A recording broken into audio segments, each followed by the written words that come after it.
вето на так называемый русский закон, но парламент все-таки преодолел президентское вето, и теперь Грузия погрузилась во мрак. Если вы видели фотографии 30 мая в Тбилиси, то эти фотографии производят очень сильное впечатление своим символизмом. Кроме этих фотографий, в сети еще часто попадается фотография разрушенного комплекса в Цхалтубо. Это фотографии разрушенного, заброшенного комплекса производят удручающее впечатление, и текст, который сопровождает эту фотографию, таков. Это архитектурный комплекс в стиле сталинского ампира, и этот комплекс разрушен из-за того, что Советский Союз распался. Это последствия разрушения Советской империи.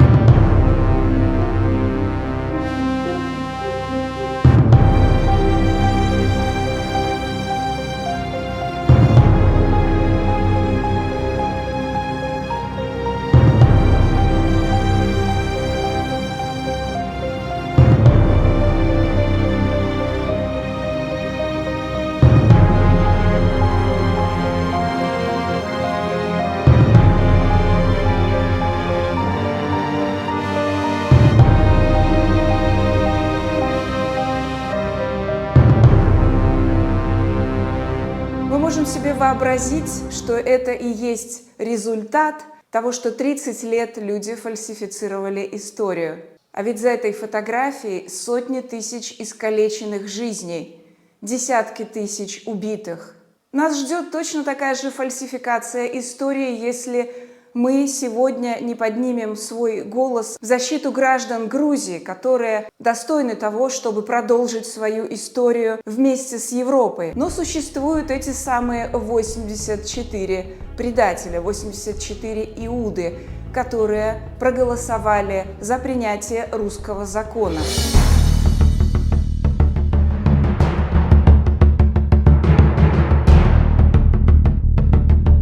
И сегодня граждане Грузии просят нас, всех, кто живет в Европе, призывать европейских политиков ввести санкции против этих депутатов на службе у России. Эти бесчестные люди на финансирование у Путина занимаются фальсификацией истории. Я слышала своими ушами, как они объясняли на российских пропагандистских каналах, что они сегодня следуют курсом первого президента Грузии Звиада Гамсахурдиа, что переворот против Звиады Гамсахурдиа осуществили американцы, и что сегодня протестующие проплаченные именно американцами, что они хотят повторить трагическую историю, которая была в 1991 году против Звиады Гамсахурдиа. Это ложь, это наглая ложь, которую эти грузинские депутаты из «Русской мечты» пытаются застолбить как историю Грузии. Это самые настоящие фейки, которых сегодня производят фабрики троллей в огромном количестве. Я хочу спросить в таком случае, если американцы осуществили в 1991 году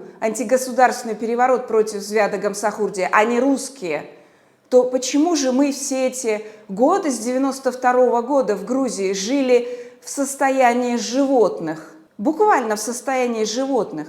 Вы знаете, в 1999 году я работала по приглашению итальянских партнеров в Нью-Йорке. Я могу отличить, что такое Америка, от того, что такое Россия, которая и стояла за антигосударственным переворотом против Звиады Гамсахурдиа. Я тогда работала на Лексингтон-авеню в Манхэттене, в дизайн-центре по адресу Лексингтон 200. Американцы снимали мне пентхаус в небоскребе. Я заработала американские доллары, и в 1999 году в августе я приехала в Тбилиси навестить своих родителей. То, что я увидела там, вызвало ужас такой же, как вот на этой фотографии заброшенного, разрушенного архитектурного комплекса. Потом мне пришлось забрать уже и родителей, и брата из этой катастрофы, потому что это устроила Россия. Такую жизнь может устроить только Россия.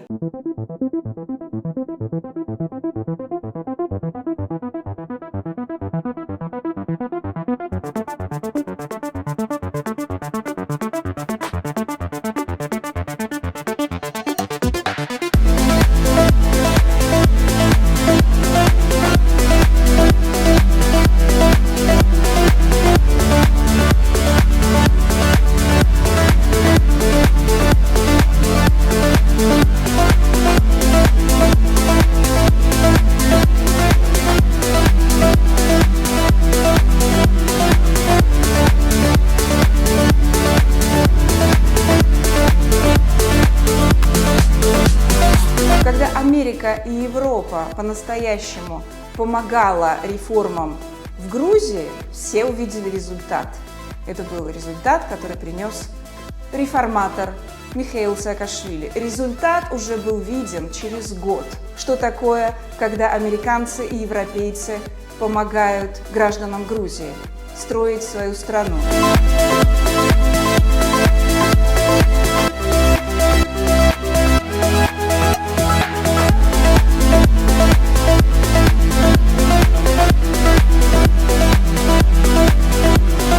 И вот Михаил Саакашвили сегодня расплачивается за эти реформы и является личным узником Путина, потому что он показал, что такое настоящие реформы, за которыми действительно стоят Европа и Америка. И не надо отбирать у граждан Грузии их воли жить с западным цивилизованным миром или жить с Россией. С Россией жить граждане Грузии не хотят. И именно это мы хотим объяснить европейским политикам, западным политикам, американским политикам. Не оставляйте граждан Грузии с этими иудами на финансирование у Путина.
For your support to Georgia and especially to Mikhail Saakashvili. I know that you came to Georgia to meet him when he was in prison, but it was some kind of problem and you couldn't get him, as I understood. First, I of course know the third president of Georgia, Mikhail Saakashvili, for quite a long time. I met him frequently during his time in office, and I was able to, and also visiting Georgia frequently, I was able to see with my own eyes developments of Georgia during his presidency. Actually, Georgia was able to make a real step forward towards the Euro-Atlantic direction, changing economically, socially, the eradication of corruption, of course not fully, but it was enormous step forward, and also modernizing institutions. So with my administrative experience, I was able to see real progress, and I'm honestly sure that he was treated unjustly, because so the assessment of achievements of his period in power were simply not full, and actually the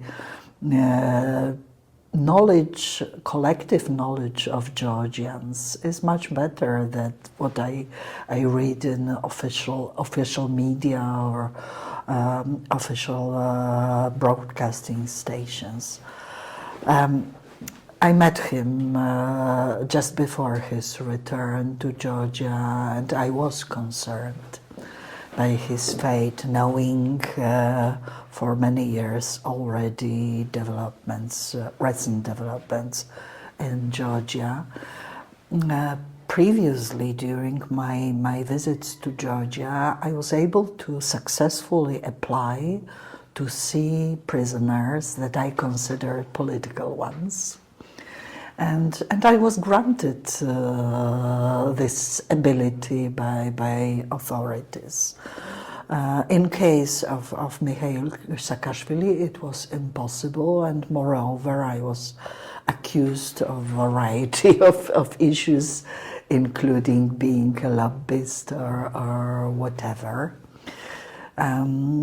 So it was pretty unpleasant, but of course I'm an experienced politician and know this case. I want to repeat my attempts to go to Georgia. I simply await the official occasion, so to be able to travel there in official parliament assignment to Georgia. And the joint mission or something else. I think that developments in Georgia are a matter to be concerned. I would like to enumerate our problems, but in my honest opinion, the main problem nowadays is simply a monopoly of one oligarch there. And this monopoly embracing all spheres of Georgian life, public, cultural, economic, political.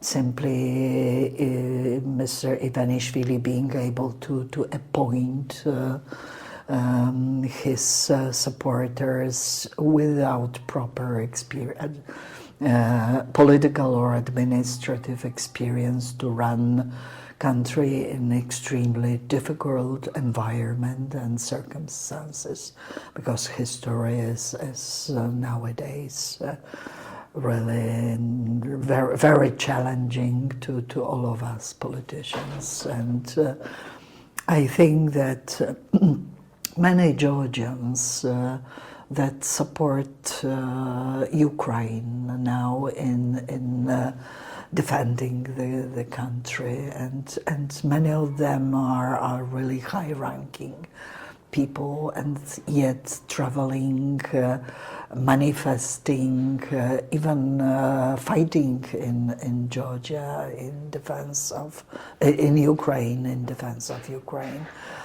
They emanate the public opinion, majority of public opinion, and protests in Tbilisi show that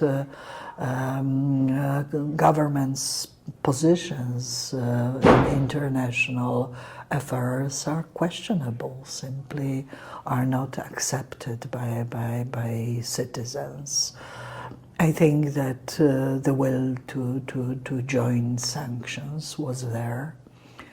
Under Saakashvili government, the economic situation of Georgia, also taking into account different times, yet it was very, very much in positive stage. So I think that under government similar to presidency of Mikhail Saakashvili or leading his views, the position of Georgia would have been much more concise, better, and also serving much better economic interests and being prosperity of ordinary people. Talking about this hybrid situation around government of Georgia, because for all the world it doesn't so clear, because decorative way everybody thinks that it's democracy, but when you understand the situation, you understand that this is absolutely relations with Kremlin, with Putin, but people are under propaganda, or they're tired of wars, they're tired of Misha's reforms, and the situation is like this. Who could help in this situation? People of Georgia or political will of leaders of world? I think that, in my honest opinion, the factor that is most important also for Georgia, I presented it here, is the result of war in Ukraine. Simply, that is why exactly Georgia is the best example to explain to people how important it is for Ukraine to win. Because with this, as you say, hybrid ways of exerting imperial power, you are even unable to detect all mechanism and to defend rationally. And of course the West, with the earlier will to engage with Kremlin, to remain on good terms, to make business, to return to business as usual as soon as circumstances allow.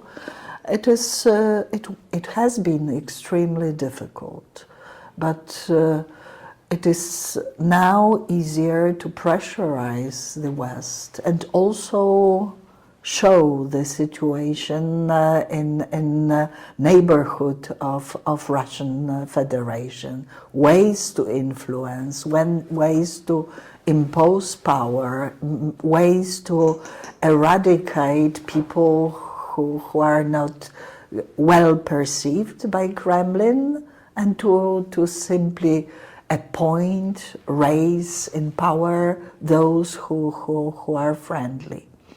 And that is why I consider Mikhail Saakashvili a personal prisoner of Putin, although serving his term in Georgia, but for me it is more than obvious. In my opinion, result of war on Ukraine has enormous influence on future situation of Georgia as well. That is why so many Georgians understand this and go there not only for let's say idealistic reasons. They know they fight for their own cause. I know how they fight, and they are not so big. It's maybe 50%, maybe less, of people who really understands the situation and how important it is to fight for freedom of Mikhail Saakashvili. Well, you know, it is always elite moving things. Everywhere in our region it was like this, 5, 10, 15% of people who are able to then move situation to put it on proper track. So I must admit that nowadays my perception of Georgia is a matter of huge concern, as I know that probably it is a sole opportunity still to pull Georgia to Euro-Atlantic direction, regardless of government. So I want to keep this country formally on the route, trying to exert pressure as well. It is each month. It is more and more difficult, I must say, because I know that it should be probably I should be more outspoken and telling assessing facts and eventually communicating it. But what I'm afraid of is eventuality of cutting European prospects for Georgia then. Therefore, I focused my messages on Ivanishvili and exposing the role, showing also the example of Moldova. Also, Plahotniuk used to be real barrier in transforming the country, in reforming, in bringing the Euro-Atlantic government to power. And now I think there are possibilities for reform with all challenges, dangers, and all difficulties, not least the financial, budgetary and financial ones, the energy security issues. Still, it is a country having much better prospects, and I'm sure that Georgia should do the same, eradicate oligarchic system. That is something in contradiction to Western ways of governance.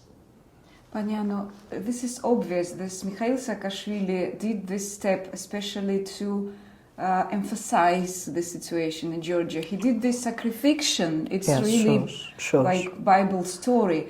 And how we could push all the world, I don't know, society to focus on this, not to let him die in the prison.